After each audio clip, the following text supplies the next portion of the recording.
This is the Uptick Newswire Stock Day podcast, sponsored by InvestorsHangout.com. Subscribe to us on iTunes, Google Play, and YouTube to stay up to date on penny stock news and interviews, public information on OTC, pink sheets, and microcap stocks from around the world. With your host, Everett Jolly.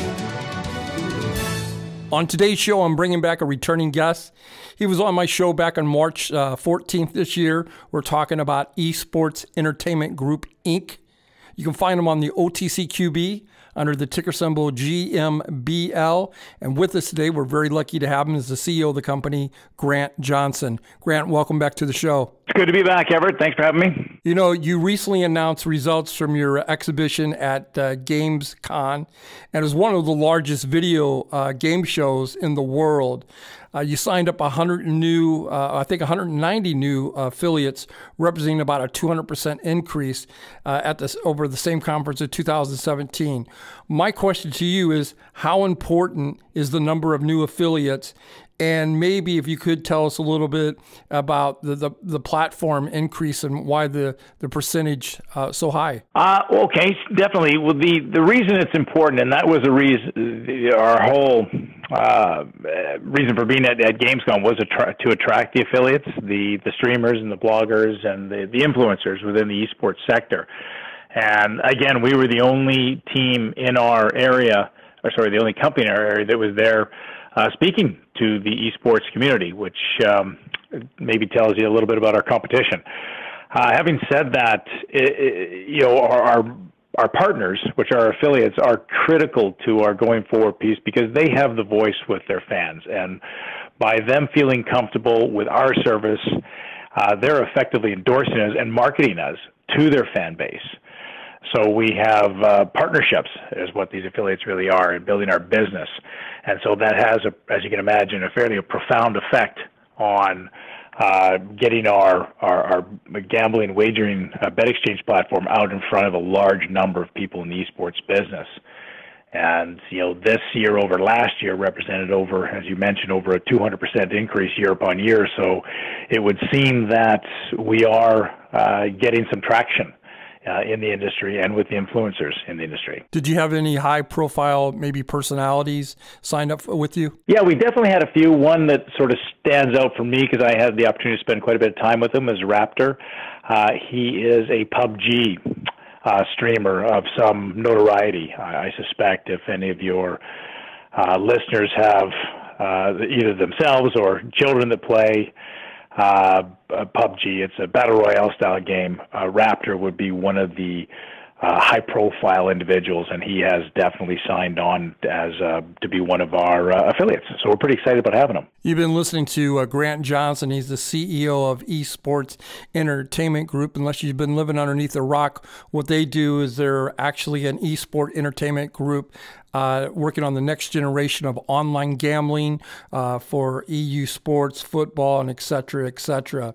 In addition to signing up esports streamers, you also are announcing industry records for signing up actual esport teams. Where do we stand on that? Where we are right now, we've got, as of today's date, well, we're still verifying numbers from the weekend, but as of Friday's date, we had 174 teams, and these are professional teams that play in cash tournaments with sponsors, play in various esports events around the world. We have, and that 174 is fairly evenly distributed between the European teams and the Central South American teams, which we're clearly really happy to see that because it shows that it's widely dispersed. The teams that we're signing are overwhelmingly what would be referred to as regional teams. So these are teams that play in events in their hometowns or fairly close to their countries of registration.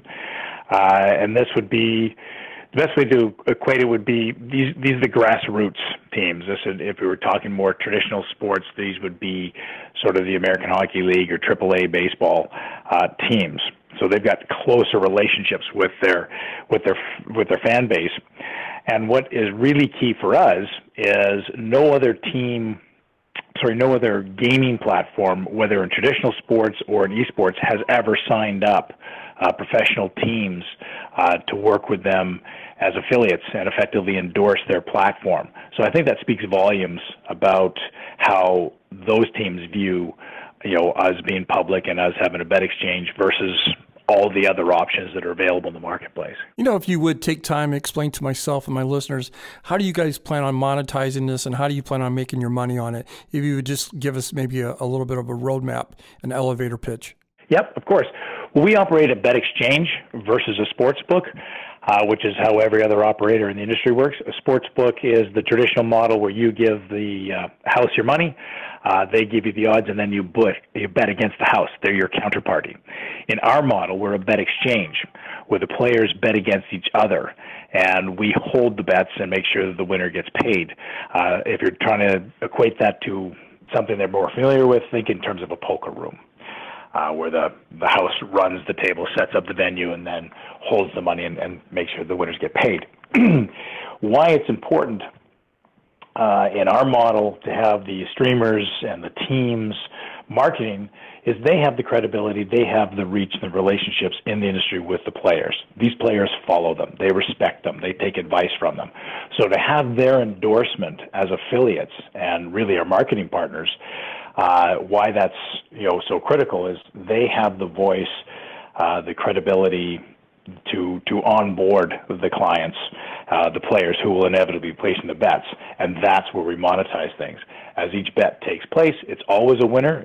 There's always a winner, and the winner's always a player. It's one of the players, and we take a 5% commission off the top, off the winning pot, versus in a traditional situation, the house has to win 58% of the time taken to stay in business, and they either win or lose. In our case, our company, we always win, and the player there's always a player that wins. Recently you put out a press release partnering with Matrix. What is that about?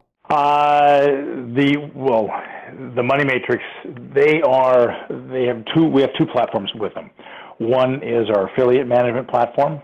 So this is a platform that it's the software that connects us with all of our affiliates, so that the affiliate, when anybody clicks on a banner on their site and they come to our site, that information is captured in the pass-through software. And this is so the affiliate has a dashboard that they can see how effective the marketing is, how many of their players have signed up, how much they've wagered, what their commissions are. So they can also gauge from themselves as marketing partners what is working, what isn't working, and where they can spend their energies to really enhance their participation from their fans.